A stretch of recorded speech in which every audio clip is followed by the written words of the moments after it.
welcome to the C Team. I'm Mike Curley. And this is Frank Curley. And today, in our 9th episode, our special anniversary 9th episode, we are talking about National Novel Writing Month. Yes, Go ahead. Or NaNoWriMo, for those who have participated. That's right. For once, we're not talking about Marvel or DC movies. Yeah. We'll go back to video games at some point, but right now let's talk about books. Okay, so National Novel Writing Month, started by freelance writer Chris Beatty. Is it Beatty or Batty? It's only one T, so Beatty, I presume? I don't know. I looked at it at the last minute.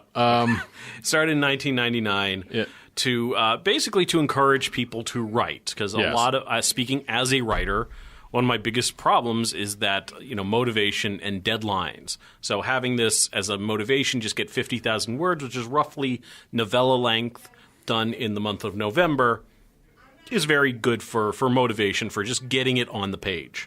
Yeah. So it's grown, obviously, in the last 18 years now. Yeah. So me and Frank have both participated for a couple years. I did it for the third time this year. This is your third? Yeah, this is my third. His third time. So, we're both writers in addition to amazing podcast artists. Oh, yeah. I think we got some other writers' attention, maybe. Maybe. Yeah. Something like that. So, anyway, we are men of the world. Yes. And so why do we do NaNoWriMo? Well, let's see. Well, actually, why don't you go first? Okay, yeah. My name is first on the outline, so I might as well. Yeah. Little behind-the-scenes look for you guys. Yeah. So, we have a plan. So I've always wanted to write books because I can't draw to save my life, so comics were more or less outside of the Sprite comic. Yeah. And, my first idea for a book that I wanted to write was actually a kind of a transcription of an internet role play we did with like a medieval fantasy setting that me and Frank and three of our friends, we went through. I was the GM with another guy named James Spence. Yep. And, we finished it. Most of my plots, be it books, comics, role plays, whatever, I do it with an ending in mind because I don't want something to just go on forever. But so we had a complete story that, was going to need a lot of cleanup and a lot of kind of streamlining because a lot of the names we used were German translations for swear words. But I started writing that, and it was a thing where I was writing week to week. Every Monday for about 10 weeks, I was doing it. And then, like, the 11th week, it was like, oh, I'm tired this Monday, I'll do it tomorrow. And then, like, to next Monday, then the next Monday. That slippery slope. Yeah, and it petered out, and I started seeing plot holes everywhere because, again, this was when I was young and stupid.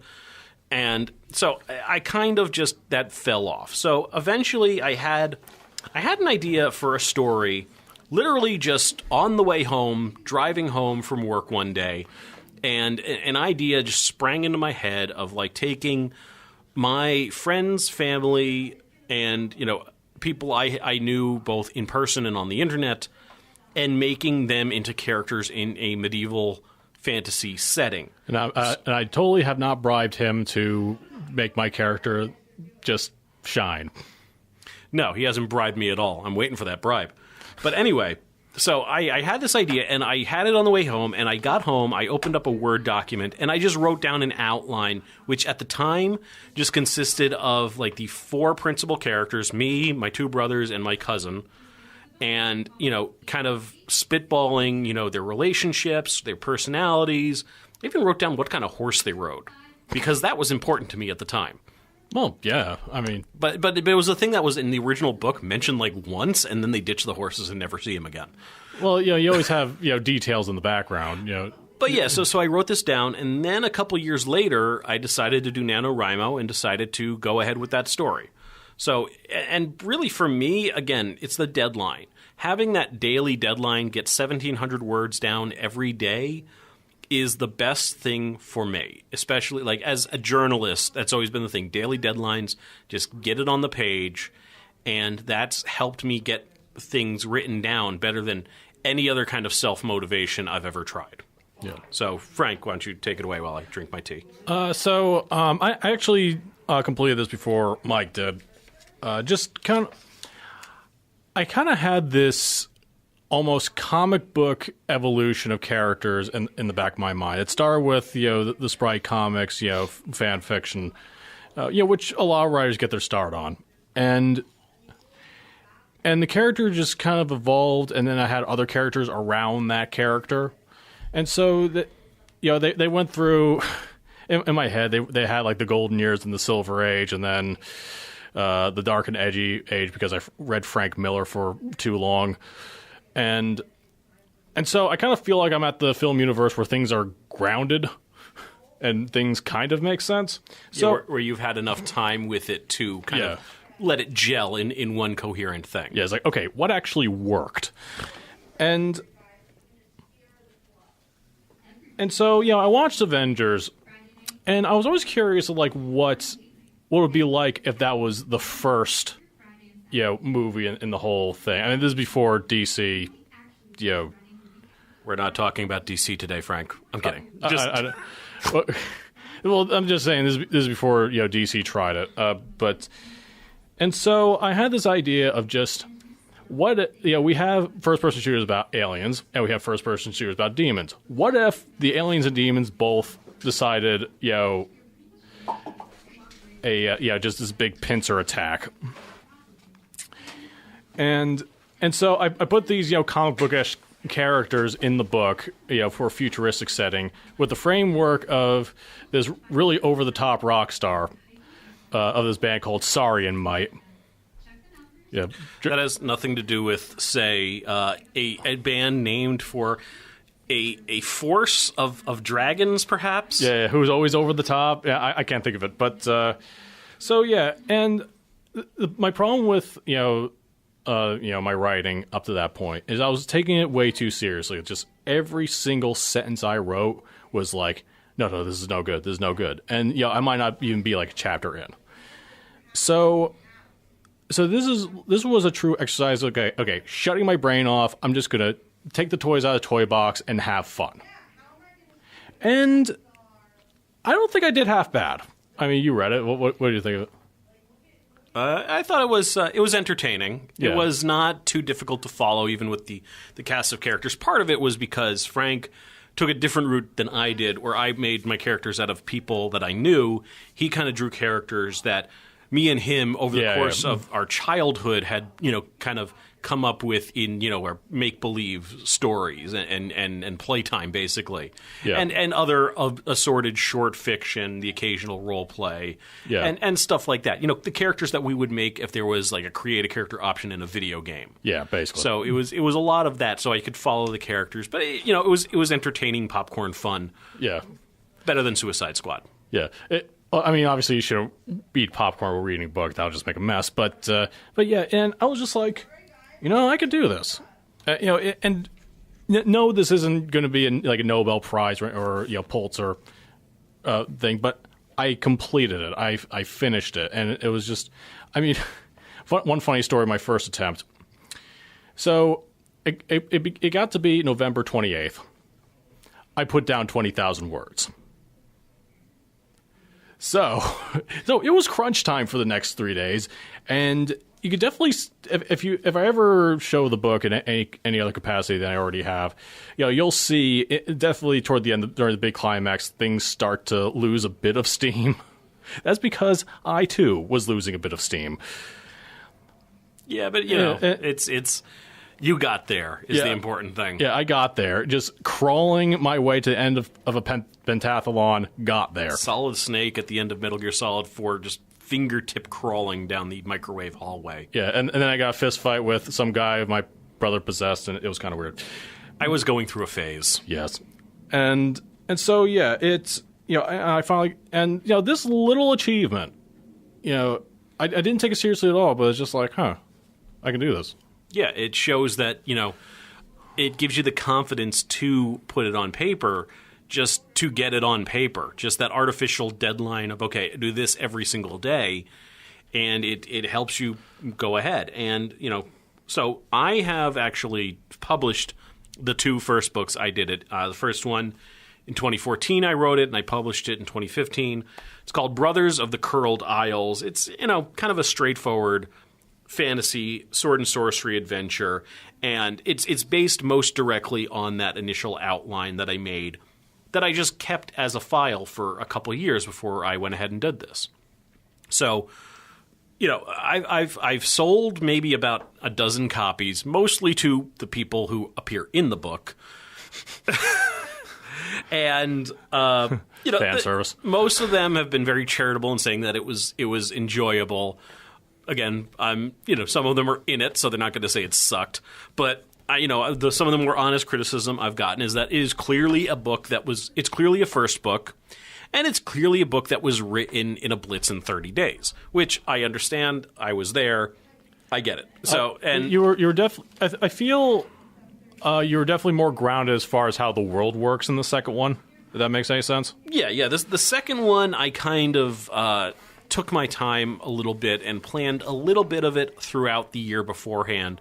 So I had some idea where I was going, and I kind of started to develop more of the characters, more of the world behind where the characters were. That one I wrote in 2015, 2016, and my good friend Marjorie Delamere Walker helped me with the cover art. She photoshopped in all the neat bits of a picture I took in a cave in Rockaway.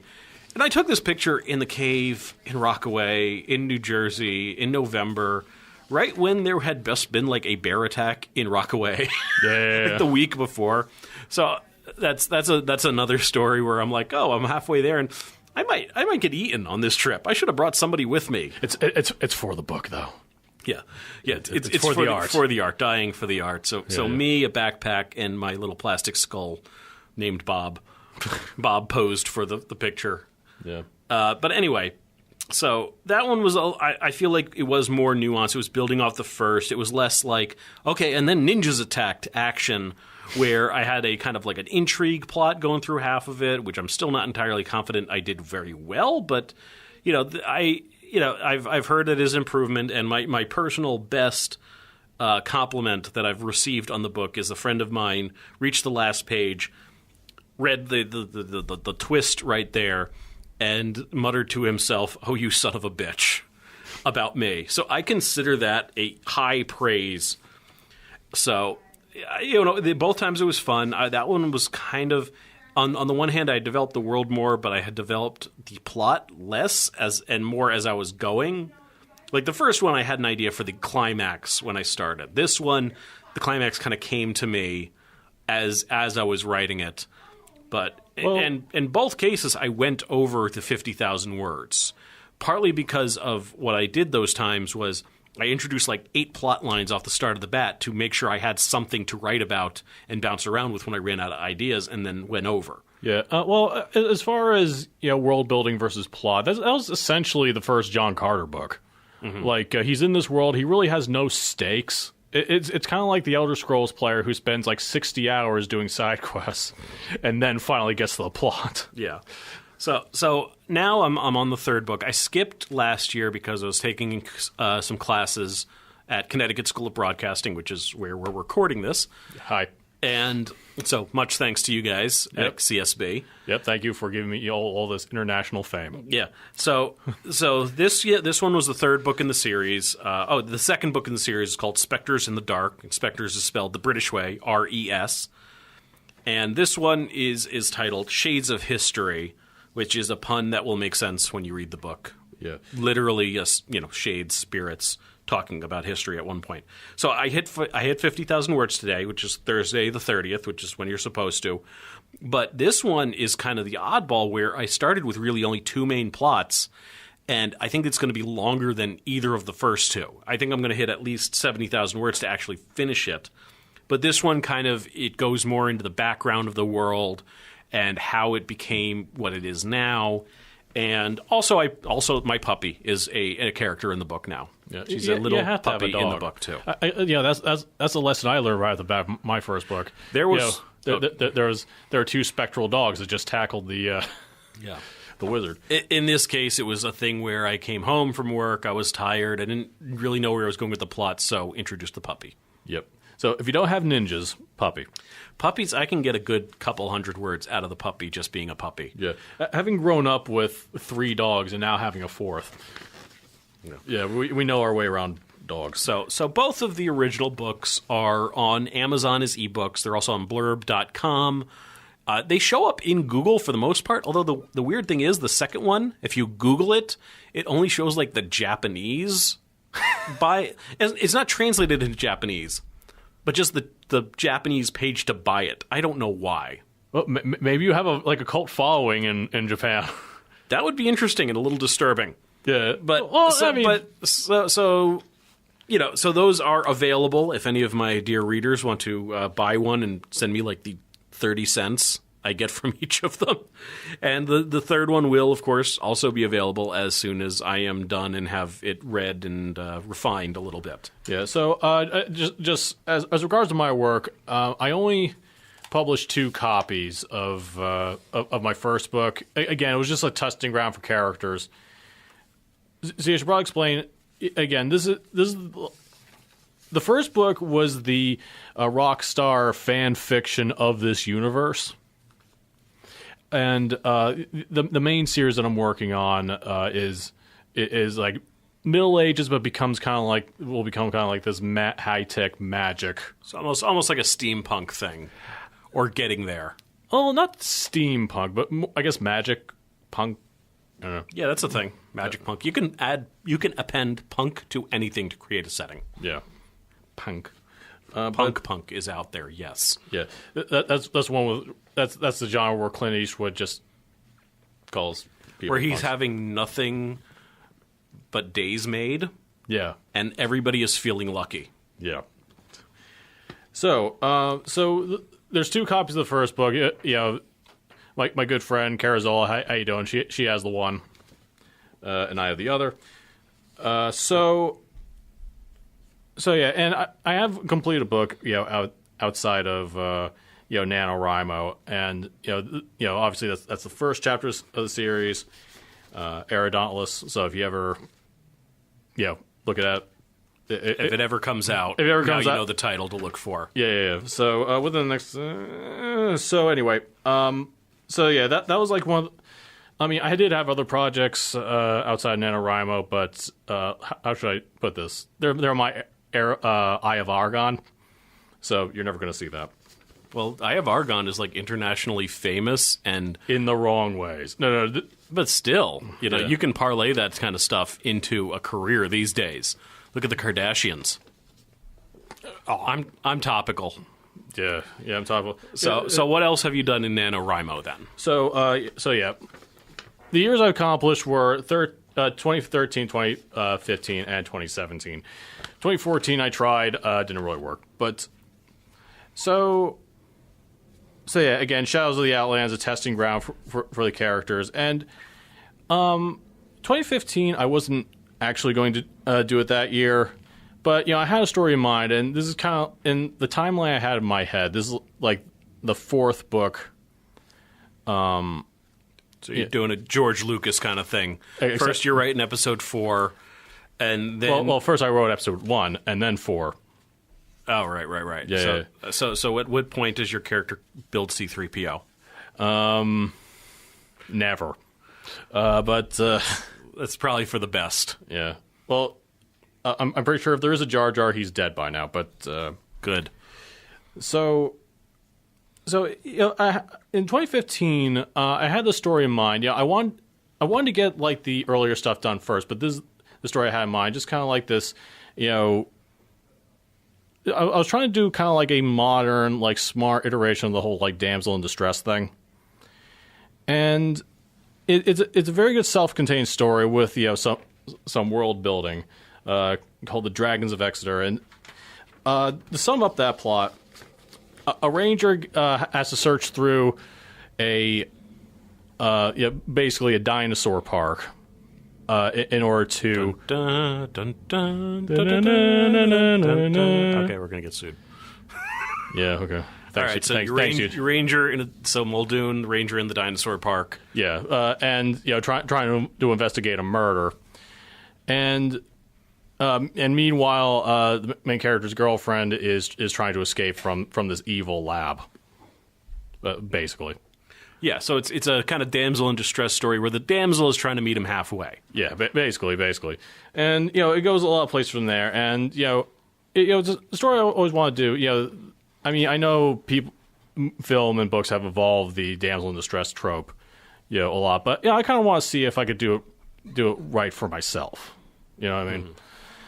And yeah, I think that's probably my best work so far. This is the one I did read, right? Yeah, the one you did read. Yeah, well, other than Shadow of the Outlands. I edited it with a flask in one hand and a pen in the other. At the beach. At the beach, yes, on vacation. It was, if I could do all my editing in those circumstances, I would be pretty okay, I think. And that's why we're trying to rob George R.R. Martin. But anyway, not trying to rob him. I just want to take his place. Well, you get enough money, you will. No. I want HBO to finance my books into a series, and I want to play myself, even though I'm totally wrong for the part. I'll be honest.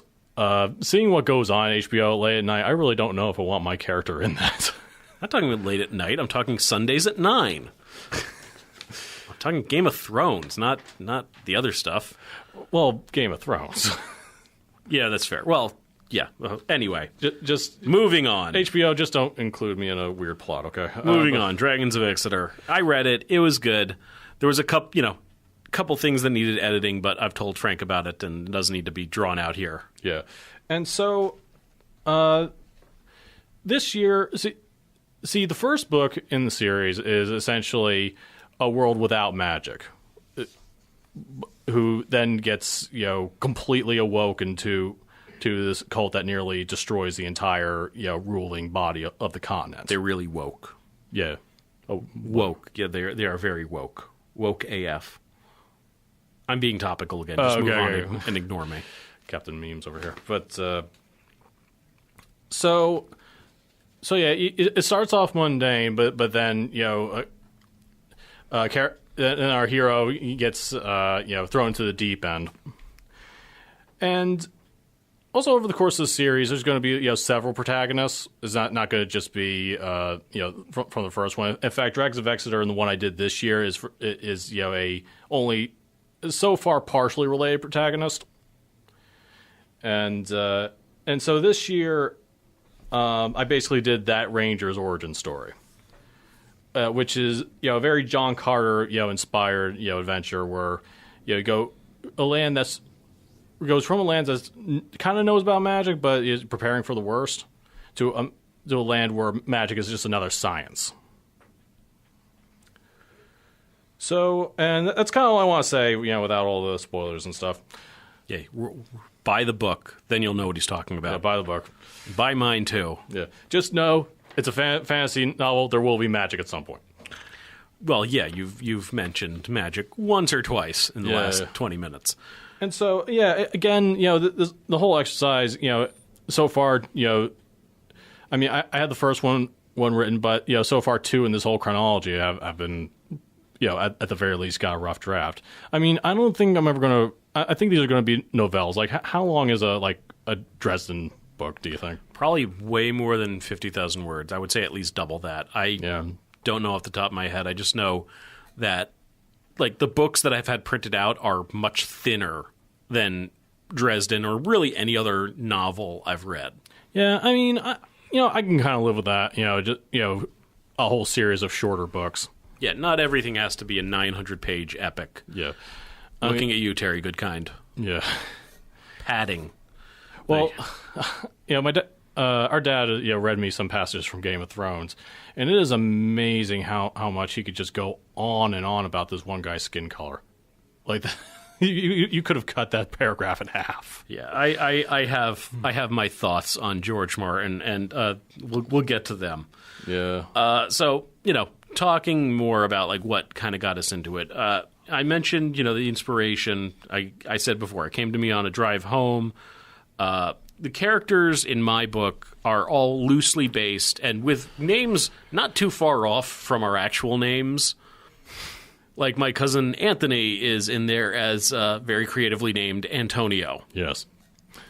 But anyway, my style, as far as that goes, is influenced by what I read. And what I've read, especially when I was starting, was mostly Jim Butcher and Terry Pratchett, and along those lines. A little bit of Roger Zelazny. And I think I wrote the first one before I even knew Game of Thrones was a thing. And it's much lighter in tone than most fantasy, especially Game of Thrones.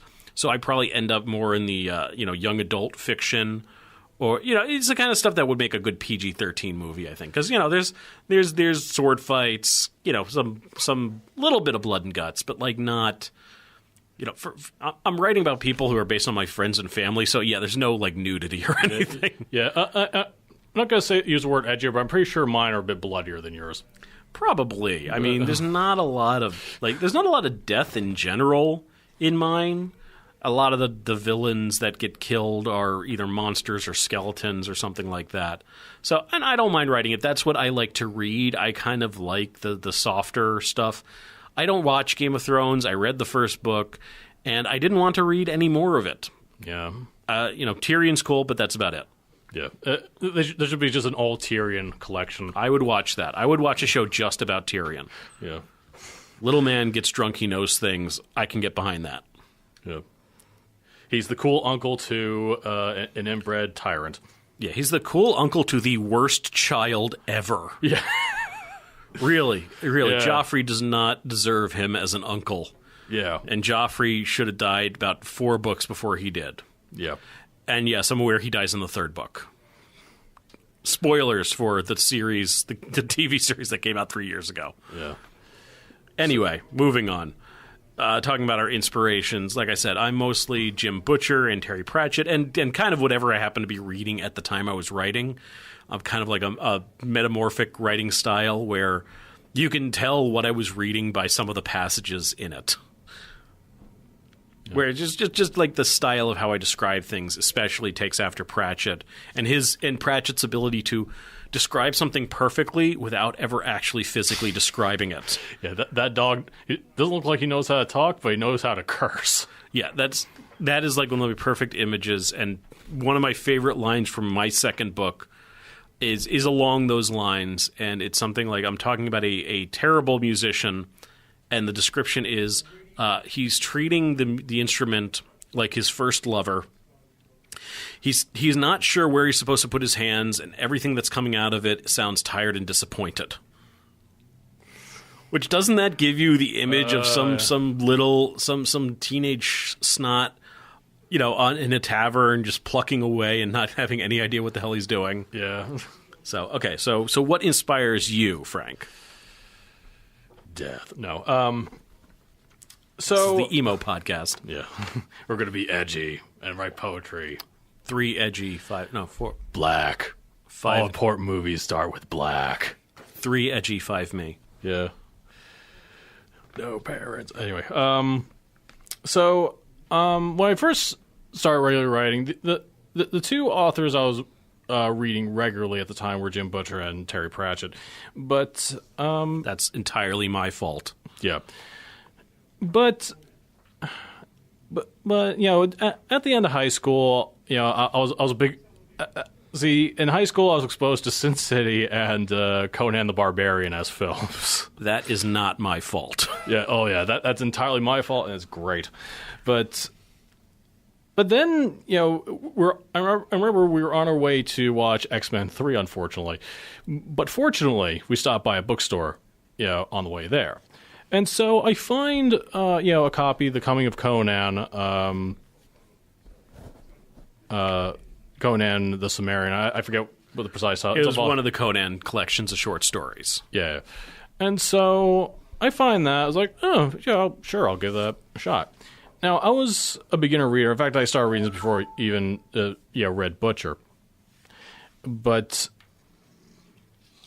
so, I enjoy the books, but they seem kind of archaic. But, but then I grew like an appreciation for them. Just, straight to the adventure, no origin story, just like, here's Conan, here's our bull in the china closet, go.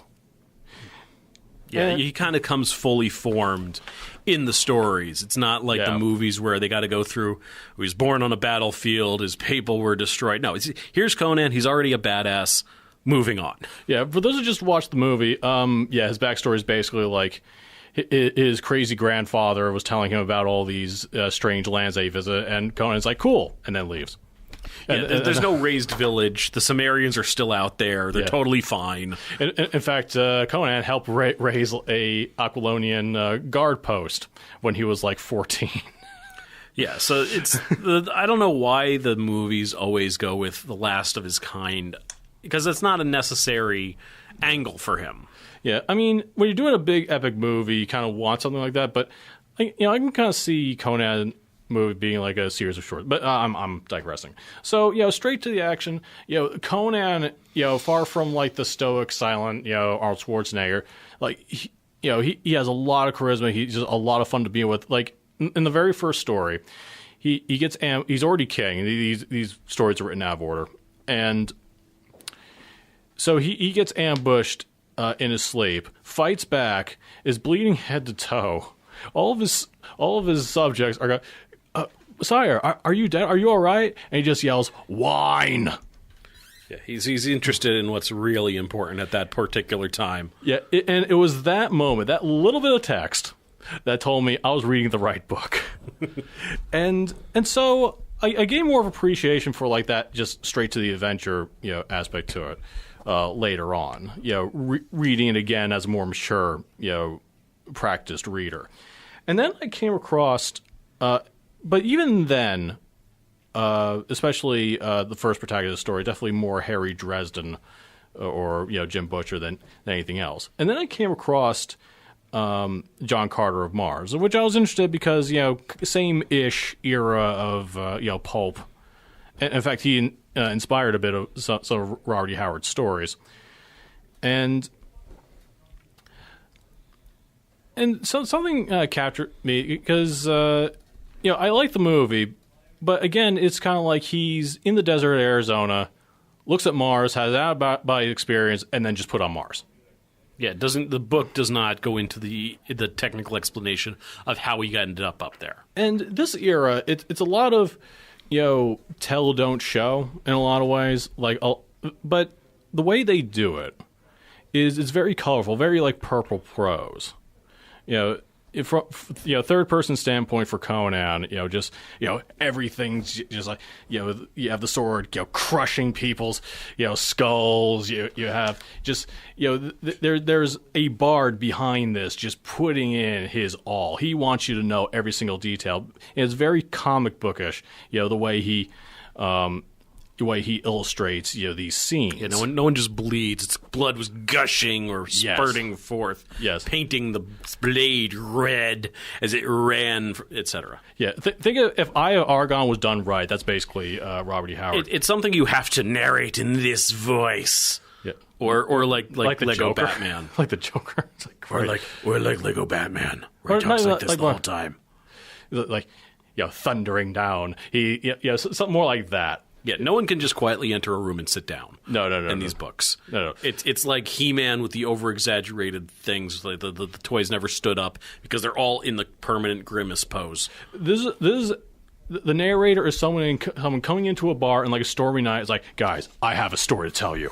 What just happened right now? Holy crap! These are stories that were like they need to either be told via alcohol or listened to via alcohol. Yes, by the campfire.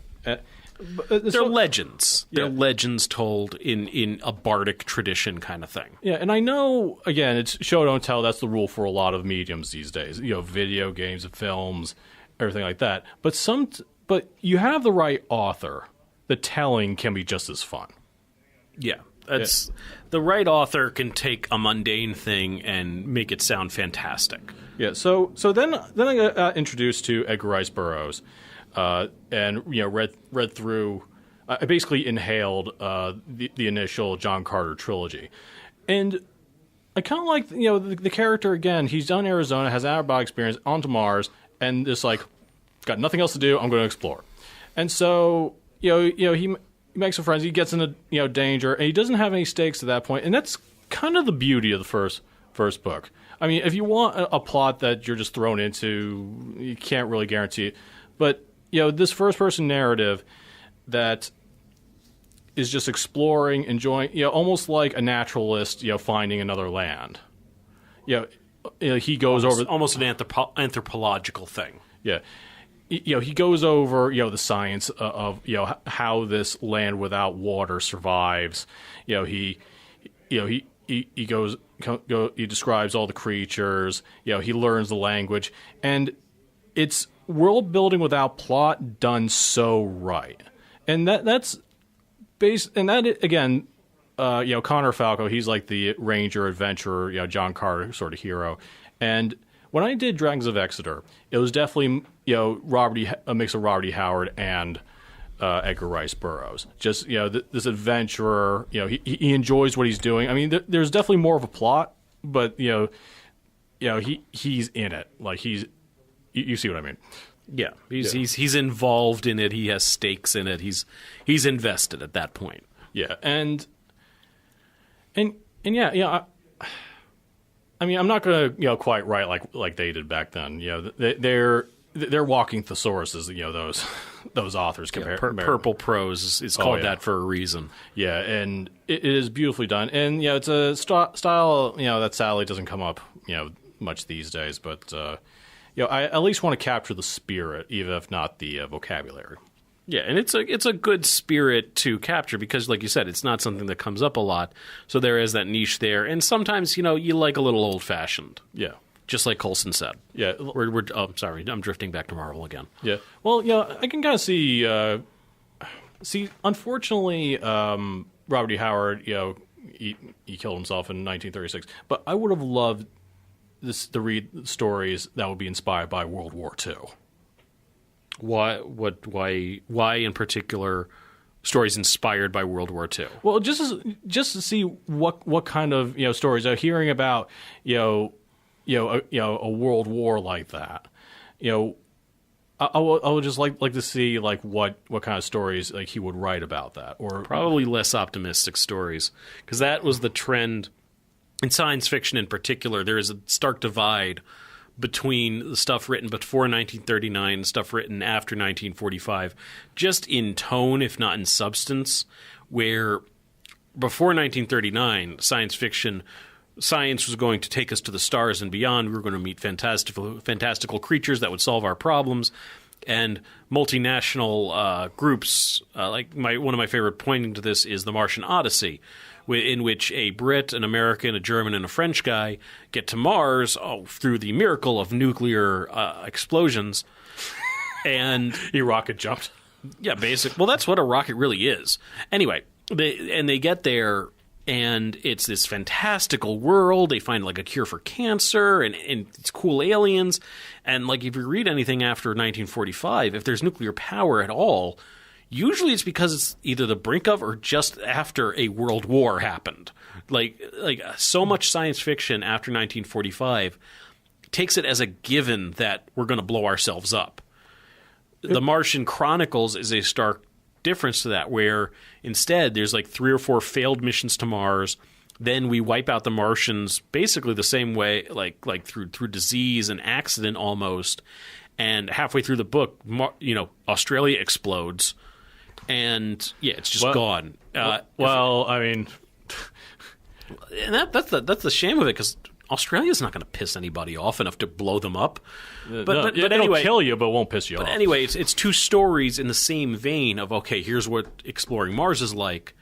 And before World War II, it's this fantastical, optimistic thing. After World War II, it's if not depressing, then cynical, at least. So I feel stories. I feel like if Robert E. Howard was influenced by World War II at all, probably would not have influenced him to write anything happy. Well, not even but keep in mind that same era, brought about superheroes. It brought about your Captain America and all of that. And what if he wrote for the soldiers? I would have liked to see that. Yeah, maybe. I think I don't know. I like his stories kind of where they are. I think they're a good time capsule. Well, yeah. You can't say what he would or would not have done. It depends on if he was writing to inspire or writing to reflect on the world. Yeah. Though I will say this, I think part of what makes Conan work, not just post his era, but other authors as well, is his narration. And I did try reading other authors who did Conan, but it just wasn't. It just wasn't it. Like it just didn't have the fire that Robert E. Howard had, and it's a shame he died. But I kind of feel Conan, his saga is complete. Mm-hmm. Yeah, just from. For those interested, pick up the 3 volumes. I don't know how they arranged it now, but it's been over 10 years since I picked it up. The Conan the Barbarian stories by Robert E. Howard. I'm sure there's probably one giant omnibus edition that you can beat a goat to death with. Yeah, but my suggestion is, well, first of all, skip Veil Lost Women. That was the dumbest story I've ever read. I can recommend dumber. Yeah, but. It is a short story, but you will still feel like you wasted your time. Read through the rest, and then read Hour of the Dragon last, because it is the last book chronologically, but I also think it's a very fitting end for the character, because a lot of that story is like about kind of being tempted. Like he was kicked out of his kingdom and always tempted to go back to like his adventuring life, but he's like, no. I'm going to do this right. I'm going to get my kingdom back. And it's worked so hard for it, too. And, some write off as a repeat to another story, Scarlet Citadel, which is my personal favorite story. But I still feel as an ending, it's the most fitting end for the character. Okay. And, endings are important, just like we got to end this particular section at some point. Yeah. And move on to the rest of the show. I could talk ages. But I know. So could I. So obviously, one thing about NaNoWriMo, if you join the website, is you get, emails and messages from noted authors. There was one where it was actually Jim Butcher had written an email just to everybody, like not to me personally, obviously, but to kind of inspire you to go ahead and give different kinds of advice. I don't recall any specific advice, but basically the best advice I think I can receive or give is just sit down and write already. Yeah, write a lot, read a lot. In the last couple of years, I've listened, the online video game critic Yahtzee Croshaw. Zero punctuation. Yeah, zero punctuation. And it ended recently because he moved out of Australia, but him and a friend were doing, Let's Plays, and it became less drowned out, where they would spend like an hour on a game while discussing topics. And as a published author, he actually gave some helpful advice, which opened my eyes a bit. Namely, one quote that was probably just a paraphrase, but bear with me: "You're not going to be excited about your book when you finish it. You will probably be sick of it." And so, trying to write the first story was a bit of a chore, but that's kind of part of the process. And it helped awake me. It's like, okay, it's not just me. It's not just because I'm horrible, a plot or anything like that. I'm just tired. Yeah, it's the same thing I've read Jim Butcher has said before. By the time he finishes his Dresden book, he hates Harry Dresden.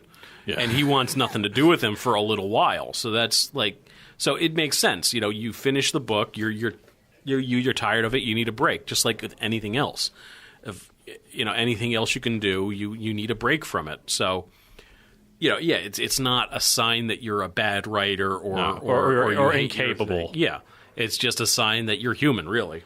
Yeah, and write a page a day, it'll never stop. He probably took these quotes from other authors, but never mind. This is where I heard it. So, and also treat it like engineering. You're not done when there's nothing more to put in. You're done when there's nothing else to cut out. Yeah, you could always. My philosophy, or not philosophy, but you can always go back and cut out later.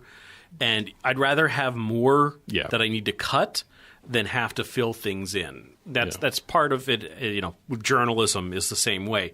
I'd rather have too much information, need to cut things out, than have to go and get more information.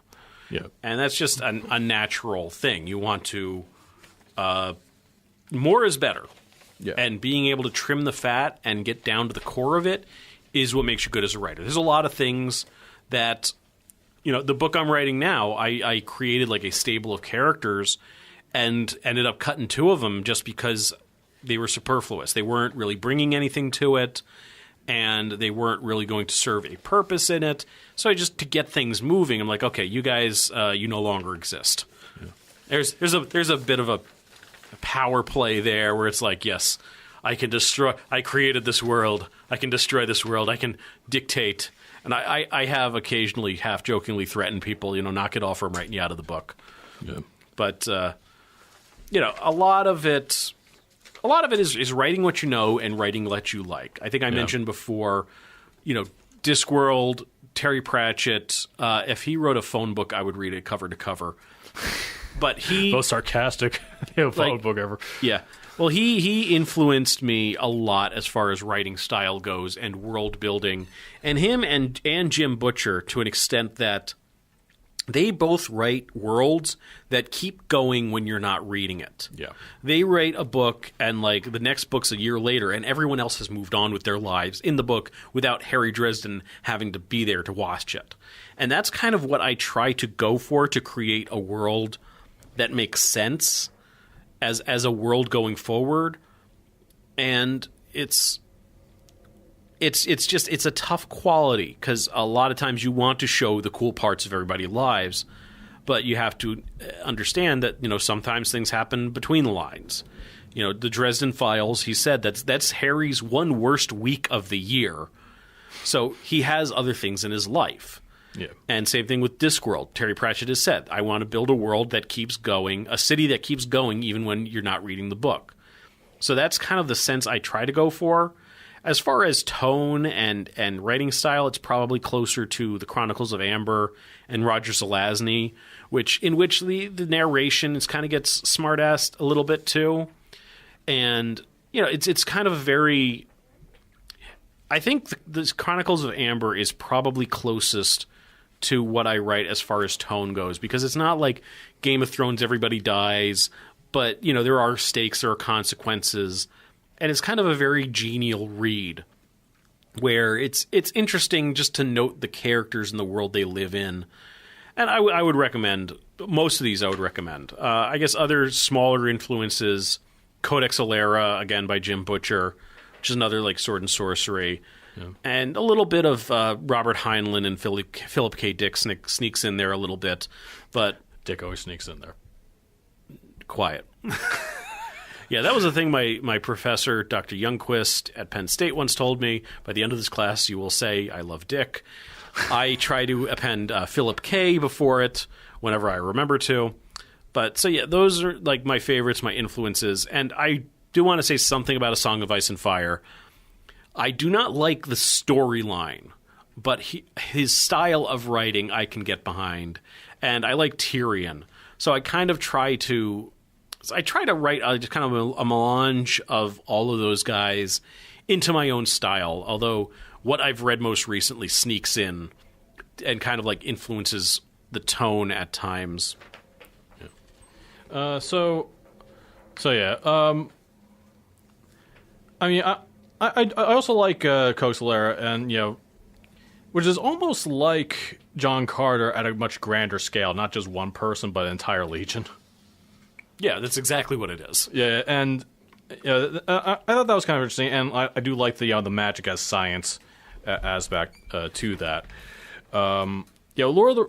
If I were to pick an absolute just like favorite, just single story, nothing before... Well, okay, there is something before, but nothing really related before, nothing afterwards. Lord of the Rings.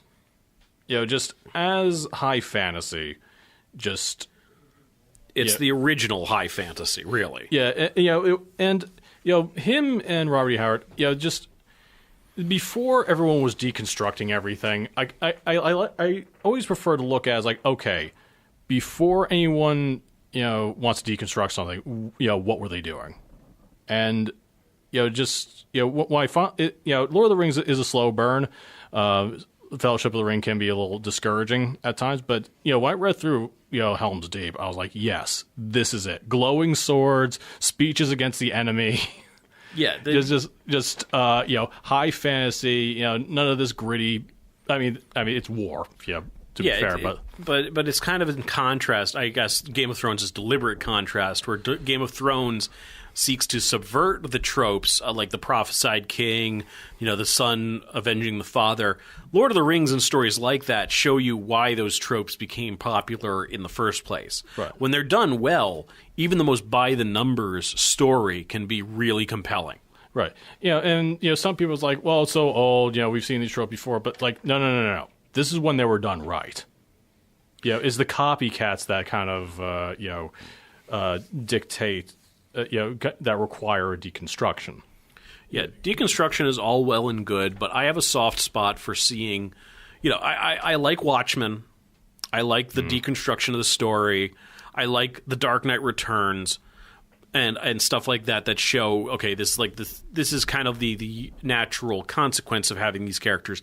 But I also like just seeing Superman or Captain America be Superman and Captain America. Yeah. I like those bits of the story too, where they are genuinely good and inspiring, and I like seeing the Big Blue Boy Scout sometimes. Yeah.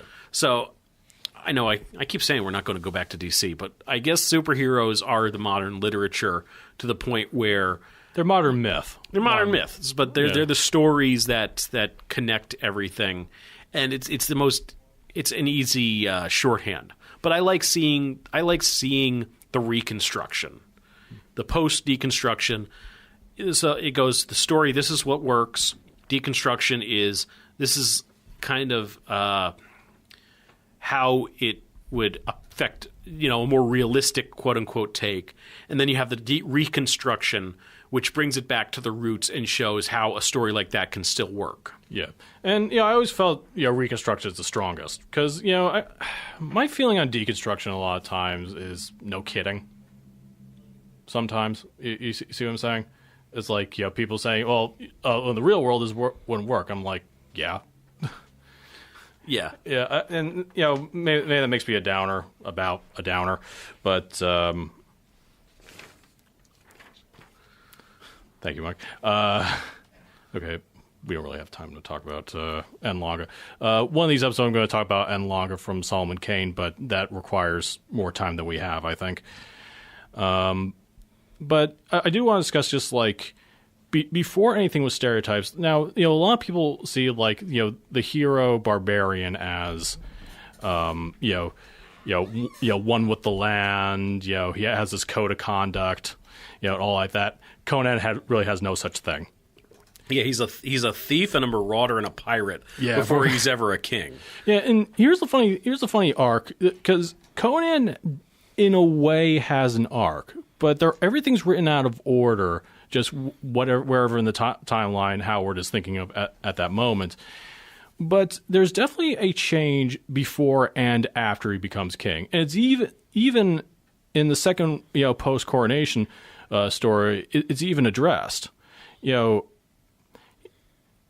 Basically, he takes the throne from a tyrant. He admits to himself in the story that addresses it that I just took it because I had the opportunity, but that position changed him. He learned to actually like care about his role. Yeah, it's like he bought it, so now he actually has a stake in it. Yeah, and it's a very subtle thing, because he starts off penniless thief, and then he becomes more of a leader, and then he becomes king, where his dreams basically end. Mm-hmm. And it's something you have to dig a lot. It's an arc you really have to dig to find, but once you found it, you appreciate it all the more. So it's something like reading the stories in chronological order would be a better way to see the arc, even if it's not the way that the author originally put them together. Well, yeah, and that's why I encourage you read Hour of the Dragon last. Because it is... It's a good finale. Yeah, it's a good finale, and it really discusses Conan's change from where he was to where he is now, and why he's still fighting for this crown, even though his people's basically abandoned him. So, okay. Enough about Conan. Yeah, we've talked about Conan. So let's move on to what are, now that we have completed the 50,000 words for NaNoWriMo this year. Frank, what are you going to do next? Are you going to Disneyland? Yes, but Sweet. before that, so obviously I'm going to do some editing. There's some cleaning up to do, and because you're going to come up with plot twists, during it, and you're going to learn to set them up. And I decided to do a challenge for myself. This year, what I'm going to try to do is every other month, write at least the rough draft of this, timeline that I've been conceptualizing all these years. Every other month, spend a month writing, spend a month editing. I think I'm encouraging him to do this. I think it's kind of crazy to try and do 6 books in a year, considering I write at a rate of like one every 2 years.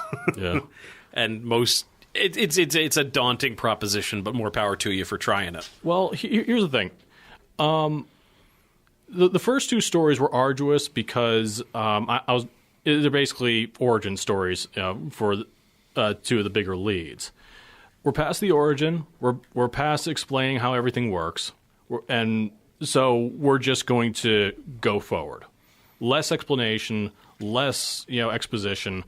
We're just going to go, and that's one of the things that made Dragons of Exeter so fun to write, and that's one of the things that made Shadows of the Outland so fun to write. So I think now I could just go. I'm past the barrier. I'm past this frickin' lump. So it's only just a downhill roller coaster from here. Hopefully. Okay. So and you're going to look to get anything published this year? Hopefully. See, me, I hit 50,000 words, but I have at least, I would say, another 20,000 before I actually finish the story. Just last week, I got to the part that I had considered like the premise of the book. So it took me a long time to get there. I knew where I was going, but there were so many interesting things happened in a couple places the main characters actually surprised me. But so I want to finish this one and take some time to refine it before I put it up, because I'm going to self-publish like the last 2. I encourage Frank to self-publish, but he doesn't seem to want to do that. And then I'm going to try and write a non-written NaNoWriMo book, which the concept is kind of loosely inspired by Legend of Zelda, one of my favorite game series, and kind of turning a lot of the events on there on its head. Well, one of our favorite.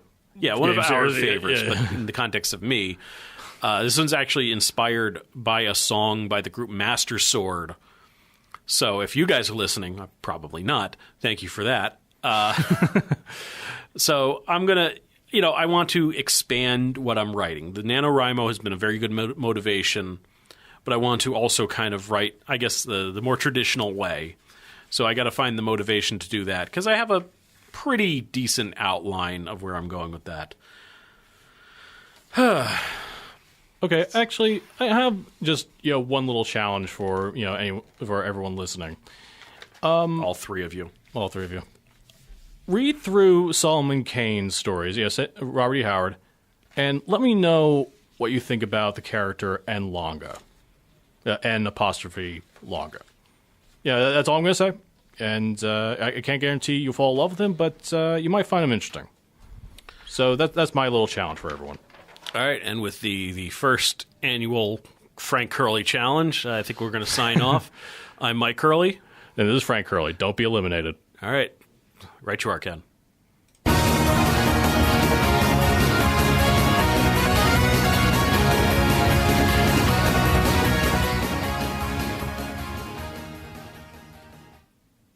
Okay. Serious time. You mother finder. This monkey fighting plane. Oh, no. Haven't had enough. I have had enough of these monkey fighting snakes on this Monday to Friday plane. That's like 4 days in the air. Monday to Friday? That's a long goddamn time to fly. Yeah, especially with monkeys. And the snakes fighting them.